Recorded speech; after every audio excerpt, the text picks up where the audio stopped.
Hello viewers, আসসালামু আলাইকুম। Accounting সুপ্রিমেসির পক্ষ থেকে আমি মোহাম্মদ শাফায়েত হোসেন শিফাত আছি আপনাদের সবার সাথে। গুটি গুটি পায়ে আমরা হিসাব বিজ্ঞান প্রথম পত্রের নবম অধ্যায়ে চলে এসেছি এবং এই নবম অধ্যায়ে আমাদেরকে এখন করতে হবে আর্থিক বিবরণী বা ফাইন্যান্সিয়াল স্টেটমেন্ট। এটি আসলে চূড়ান্ত হিসাব নামেই আমরা সবাই চিনি। এই চূড়ান্ত হিসাবের কয়টি পার্ট রয়েছে, আমরা নবম দশম শ্রেণীতে কিন্তু মূলত দুইটি পার্ট করেছি, ক্ষেত্র বিশেষে তিনটি পার্টও করেছি। তো এই আর্থিক বিবরণীর অ্যাডভান্স ভার্সন হচ্ছে ইন্টারমিডিয়েট, অর্থাৎ উচ্চ মাধ্যমিক প্রথম বর্ষে আর প্রথম পত্রের আর কি। তো এই আর্থিক বিবরণী নিয়ে যেই সকল প্রশ্ন পরীক্ষায় আসে এগুলো একটু জটিল প্রকৃতির হয়ে থাকে, কারণ যেহেতু একটু উচ্চ মাধ্যমিকের আর এই পড়াটা মূলত পুরনো, তাই এখানে কিছু জটিল কাজ করতে আমাদেরকে দেওয়া হবে। তবে ভয়ের কোনো কারণ নাই, কারণ সব কিছুই তো আমাদের পরিচিতির মধ্যেই থাকবে। নিয়মের বাইরে যে কোনোটাই তো আর হবে না। কোনগুলো ব্যয়, কোনগুলো আয়, কোনগুলো দায় এবং কোনগুলো সম্পত্তি, এই জিনিসটা ভালোভাবে বিবেচনা করতে পারলেই কিন্তু আর্থিক বিবরণীতে সফলতা লাভ করা সম্ভব। তো দেখুন, এখানে একটি চিত্রের মাধ্যমে খুব ভালোভাবে একটি আর্থিক বিবরণীর কিছু বিষয় ফুটিয়ে তোলা হয়েছে। যেমন দেখি কি কি রয়েছে: রাজস্ব, খরচ, অপরিচালন ব্যয়, তারপর হচ্ছে উত্তোলন, মালিকানা সত্ত্ব, নিট লাভ, চলতি সম্পত্তি, চলতি দায়, দীর্ঘমেয়াদী দায়, বিনিয়োগ, স্থায়ী সম্পত্তি এবং সঞ্চিতি। আচ্ছা, ঠিক আছে। তো এখানে আমরা মূলত যেটা জিনিস দেখতেছি যে আর্থিক বিবরণীতে মূলত চারটি ধাপ। সেগুলো কি কি? বিশদ আয় বিবরণী, তারপর হচ্ছে মালিকানা সত্ত্ব বিবরণী বা ওনার্স ইকুইটি স্টেটমেন্ট, তারপর হচ্ছে আর্থিক অবস্থার বিবরণী বা সম্পত্তি এবং দায়ের বিবরণী যেটাকে বলা হয় ব্যালেন্স শিট, এবং হচ্ছে নগদ প্রবাহ বিবরণী। তো আমরা মূলত তিনটা জিনিস এখন করব, আর নগদ প্রবাহ বিবরণীকে ইন্টারমিডিয়েট দ্বিতীয় বর্ষের জন্য রেখে দিব। দ্বিতীয় পত্রের মধ্যে আমরা সেটাকে সমাধান করব আরও জটিল আকারে। তো যাই হোক, আমরা এখন সাধারণ একটি আর্থিক বিবরণীর প্রথম ধাপে যাই, যেটা হচ্ছে কি বহু ধাপ আয় বিবরণী, মানে মাল্টিপল স্টেপ ইনকাম স্টেটমেন্ট। বহু ধাপ আয় বিবরণী বলার কারণ হচ্ছে এখানে ধাপ রয়েছে কয়টা? চারটা। কি কি? পরিচালন আয়, পরিচালন ব্যয়, অপরিচালন আয় এবং অপরিচালন ব্যয়। আয় বিবরণীতে কি যাবে? শুধু আয় যাবে আর ব্যয় যাবে। এখন কি কি যাবে সেটা আমরা এখানে একটু দেখার চেষ্টা করি। আচ্ছা,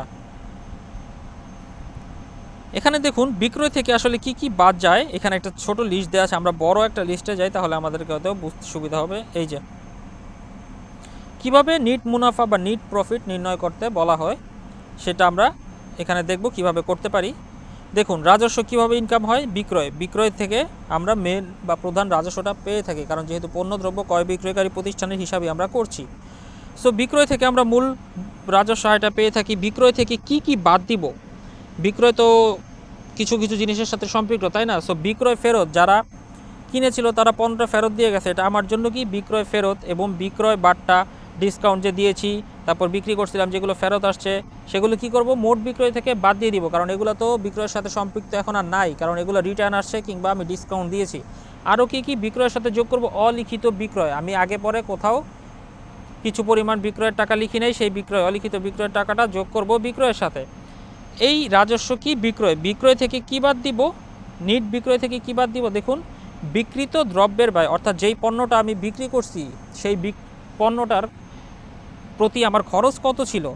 সো বিক্রিত পণ্যের দ্রব্যের ব্যয়ের মধ্যে কি কি থাকে? প্রথমে থাকে প্রারম্ভিক মজুদ পণ্য, এটা আলাদাভাবে লিখবেন। তারপরে কি?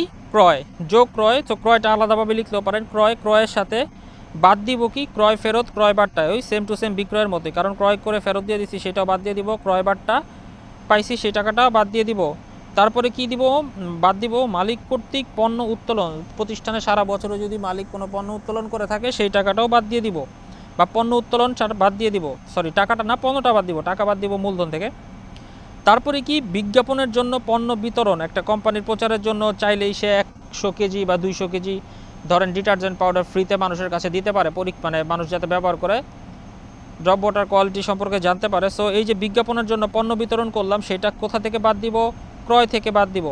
পাশাপাশি ক্রয়ের সাথে কি যোগ করব? যদি অলিখিত কোনো ক্রয় থেকে থাকে, যে আমি কিনছি কিন্তু লেখি নাই, সেই টাকাটা আমি যোগ করব। সো এটা কি করবে?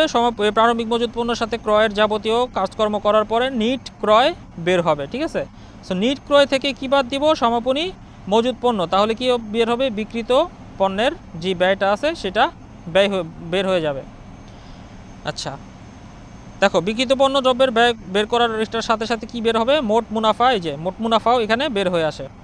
যাই হোক, এটা আগে পরে লেখা যায়, সমাপনী মজুদ পণ্য ওইখান থেকেও বাদ দেওয়া যায়, এটা কোনো ব্যাপার না। আচ্ছা, মোট মুনাফার সাথে কি পরিচালন ব্যয়, মানে এই যে কারবার দ্রব্য প্রতিষ্ঠান পরিচালনা করতে, মানে কারবার কারখানা প্রতিষ্ঠান পরিচালনা করতে যে পরিমাণ ব্যয় হয়েছে এগুলোকে বলা হয় পরিচালন ব্যয়। তো এর মধ্যে কি কি থাকে? বিক্রয় ও বিতরণ খরচ, বিক্রয়ের সাথে খরচ যেগুলো, বিতরণের সাথে খরচ যেগুলো ডেলিভারি ভ্যান চার্জ হতে পারে। আচ্ছা, এগুলো নিচে দেওয়া আছে যে বিজ্ঞাপন খরচ বিক্রয়ের সাথে সম্পৃক্ত, বিক্রয় কর্মীর বেতন, বিক্রয় কর্মীর যদি কোনো কমিশন থাকে, অনাদায়ী পাওনা এটাও বাদ যাবে, কারণ যেই টাকাটা আমি পাবো না, নতুন যে অনাদায়ী পাওনা সঞ্চিতি ধরতে হবে সেটা বাদ যাবে, শোরুমের সংক্রান্ত যাবতীয় খরচ বাদ যাবে, যদি শোরুম থাকে আমার সেই শোরুম সংক্রান্ত যত খরচ থাকবে সব বাদ যাবে, স্টোর সরবরাহ খরচ নামে একটা খরচ হয় সেটাও বাদ যাবে, স্টোর ইকুইপমেন্টের অবচয়, যেমন স্টোরে আমি একটা ল্যাপটপ ইউজ করতেছি 2-4 বছর ধরে, এটা আস্তে আস্তে ক্রয় কর্মক্ষমতা হারাচ্ছে, সেইটার অবচয় বাদ যাবে। মোট কথা সকল প্রকার অবচয়গুলো এখান থেকে বাদ যাবে। ভ্রমণ খরচ বাদ যাবে, বিক্রয় পরিবহন পণ্য সরবরাহ খরচ বাদ যাবে, প্যাকিং খরচ বাদ যাবে। যাই হোক, মোট কথা কারখানা কিংবা পণ্য দ্রব্যের সাথে সম্পৃক্ত এই সকল খরচগুলো এখানে এই যে কোথায় পরিচালন ব্যয় বাদ যাবে। তারপরে কি আরও আছে প্রশাসনিক ব্যয়। প্রশাসনিক ব্যয় বলতে কি বোঝায়? অফিস বা প্রশাসন পরিচালনার জন্য যে সকল ব্যয় হয়। তো প্রথমেই থাকবে অফিস বেতন খরচ, ভাড়া খরচ হতে পারে, ভাড়া খরচ আবার ওই যে এখানেও হতে পারে, পরিচালন ব্যয়ের মধ্যেও হতে পারে। আলো বিদ্যুৎ বিমা, সাধারণ খরচ, আসবাবপত্রের অবচয়, যন্ত্রপাতির অবচয়, দালানের অবচয়, সাপ্লাইজ খরচ, টেলিফোন খরচ, টেলিফোন খরচ। সো এই খরচগুলি বাদ দিলে কি বের হবে? দেখো, পরিচালন মুনাফা বের হবে। পরিচালন ব্যয়গুলো বাদ দেওয়ার পরে যা কি বের হবে? পরিচালন মুনাফা। তারপরে কি হবে দেখো, যোগ কিংবা বাদ যাবে কি কি? অপরিচালন আয়, অপরিচালন ব্যয়। অপরিচালন আয় কি কি? যেগুলো পরিচালনা কাজের সাথে সম্পৃক্ত না কিন্তু প্রতিষ্ঠানে কোনো না কোনোভাবে আয় হয়েছে, সেগুলো হচ্ছে পরিচালনা আয়। আর অপরিচালনা ব্যয় হচ্ছে সেম টু সেম, যেগুলো প্রতিষ্ঠানের এই যে ক্রয় বিক্রয়কারী মানে অফিসের সাথে সম্পৃক্ত না কিন্তু কোনো না কোনোভাবে ব্যয় হয়েছে, সেগুলো হচ্ছে অপরিচালন ব্যয়। অপরিচালন আয়ের মধ্যে কি থাকে? বিনিয়োগের সুদ। বিনিয়োগের সুদ বলতে কি বোঝায়? কোম্পানি অন্য কোথাও বিনিয়োগ করছে, সেটা থেকে কিছু ইন্টারেস্ট পাইছে, সুদ পাইছে, সেটা হচ্ছে বিনিয়োগের সুদ। তারপর হচ্ছে প্রাপ্য নোটের সুদ। ওই যে প্রাপ্য নোট কোম্পানি পায়, তোমরা জানো, কোম্পানি প্রাপ্য নোটের উপরে 2 মাস 3 মাস পরে একটা টাকা পায়, মানে মূল টাকার সাথে কিছু অতিরিক্ত মুনাফা সহকারে। সো এইটা প্রাপ্য নোটের সুদ, একটা অপরিচালন আয়। উপভাড়া প্রাপ্তি, উপভাড়া প্রাপ্তি একটা আয়। কমিশন প্রাপ্তি, কমিশন প্রাপ্তি হচ্ছে আয়। সম্পত্তি বিক্রয়জনিত যে কোনো লাভ থাকলে সেটাও হচ্ছে অপরিচালন আয়, কারণ এটা কিন্তু প্রতিষ্ঠানের পণ্যদ্রব্যের সাথে সম্পৃক্ত না, এটা সম্পত্তি বিক্রয়জনিত লাভ, এটা কি অপরিচালন একটি আয়। এখন সম্পত্তি বিক্রয়জনিত লাভকে আবার সম্পত্তি মনে করো না, এটা কিন্তু সম্পত্তি বিক্রয়জনিত লাভ, অর্থাৎ টাকায় লাভ আসছে। সো এটা কি অপরিচালন আয়। তারপর আছে কি অপরিচালন ব্যয়। অপরিচালন ব্যয়ের মধ্যে আছে ঋণের সুদ। আমি ঋণ নিয়েছিলাম বা প্রতিষ্ঠান ঋণ নিয়েছে, ঋণের জন্য সুদ প্রদান করতেছে, সেটা হচ্ছে অপরিচালন ব্যয়। প্রদেয় নোটের সুদ। সো প্রদেয় নোট কি? কেউ যদি আমার কাছে কোনো নোট পেয়ে থাকে, আমি তাকে কথা দিই যে 3 মাস পরে তোমাকে মূল টাকার সাথে এত টাকা দিব, সেটাই হচ্ছে প্রদেয় নোট। প্রদেয় নোটের উপর অতিরিক্ত যে টাকাটা দিব সেটাই হচ্ছে প্রদেয় নোটের সুদ। সেটা আমার জন্য অপরিচালন ব্যয়, মানে প্রতিষ্ঠানের জন্য, আমার প্রতিষ্ঠানের জন্য। স্থায়ী সম্পত্তি বিক্রয়জনিত ক্ষতি, এটাও একটা অপরিচালন ব্যয়। তারপরে অস্বাভাবিক যে কোনো ক্ষতি, যেমন আগুনে বিনষ্ট হতে পারে যে কোনো ক্ষতি যদি লেখা থাকে আর কি, পোস্টে সাপ্লাই করা থাকে রেওয়া মিলে বা সমন্বয়ে, সেই ধরনের ক্ষতিগুলো হচ্ছে অস্বাভাবিক ক্ষতি বলা হয়। সো এই কাজকর্ম করার পরে নিট মুনাফা বের হবে অথবা নিট ক্ষতি বের হবে, হয় লাভ বের হবে আর নাহলে লস বের হবে, ঠিক আছে। সো এই যে আমরা যেটা করলাম এটা কি? এটা হচ্ছে বহুধাপ আয় বিবরণী। আচ্ছা, এখন আরেকটা ব্যাপার আছে এখানে, সেটা হচ্ছে কি এক ধাপ আয় বিবরণী। এখন এক ধাপ আয় বিবরণীটা কি? এক ধাপ আয় বিবরণীটা কাদের জন্য ব্যবহার করা হয় সেটা বুঝলেই আগে এক ধাপ আয় বিবরণী কি সেইটা বোঝা যাবে।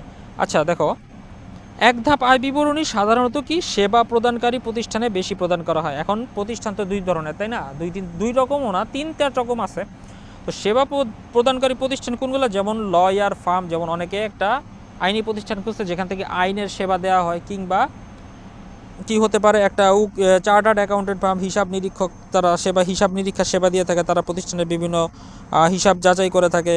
অথবা হতে পারে যেটা কোনো ক্লাব হতে পারে, অথবা যে কোনো একটা সংস্থা বা দাতব্য সংস্থা হতে পারে। তো এই সমস্ত প্রতিষ্ঠানে কি ব্যবহার করা হয়? এক ধাপ আয় বিবরণী।